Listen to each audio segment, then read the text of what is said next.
সকালে গ্রামের পাশের একটি সবুজ মাঠে রাখাল ছেলে রাহুল গরু চড়াচ্ছিল।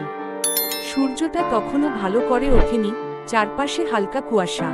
গরুগুলো শান্তভাবে ঘাস খাচ্ছিল আর রাহুল বসে বাঁশি বাজাচ্ছিল। হঠাৎ করেই নিস্তব্ধতা ভেঙে ভয়ঙ্কর গর্জনের শব্দে পুরো মাঠ কেঁপে উঠল। জঙ্গলের দিক থেকে বিশাল এক বাঘ দৌড়ে এসে গরুগুলোর দিকে ঝাঁপিয়ে পড়ল। রাহুল ভয়ে জমে গেল, হাত পা কাঁপতে লাগলো। গরুগুলো ছুটোছুটি করতে শুরু করল, কিন্তু ঠিক সেই মুহূর্তে রাহুলের পোষা কুকুরগুলো গোলু, কালু আর টমি ঝাঁপিয়ে পড়ল বাঘের দিকে। ওরা ঘাউ ঘাউ করে চিৎকার করতে করতে বাঘের পথ আটকালো। তিন কুকুর একসাথে মিলে এমনভাবে বাঘটিকে ঘিরে ফেলল যে বাঘটা হতভম্ব হয়ে গেল। কয়েক সেকেন্ডের মধ্যেই সে বুঝতে পারল এই কুকুরগুলো সহজ প্রতিপক্ষ নয়। বাঘটি আর দেরি না করে গর্জন করতে করতে জঙ্গলের দিকে পালিয়ে গেল।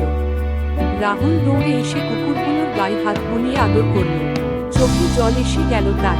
সে বুঝতে পারল এই পোষা কুকুরগুলো শুধু বন্ধু নয়, তার জীবনের রক্ষকও। সেই দিন থেকে রাহুল ও গ্রামের লোকেরা কুকুরগুলোর যত্ন আরও বেশি নিতে শুরু করল। আর এই গল্পটি ছড়িয়ে পড়ল আশেপাশের গ্রামগুলোতেও, রাহুলের বীর কুকুরদের গল্প।